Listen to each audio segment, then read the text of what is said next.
فخلف من بعدهم خلف أضاعوا الصلاة واتبعوا الشهوات فسوف يلقون غيا إلا من تاب وآمن وعمل صالحا فأولئك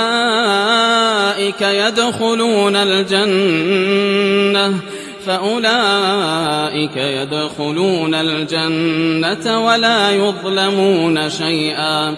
جنات عدن التي وعد الرحمن عباده بالغيب إنه كان وعده مأتيا لا يسمعون فيها لغوا إلا سلاما ولهم رزقهم فيها بكرة وعشيا تلك الجنة التي نورث من عبادنا من كان تقيا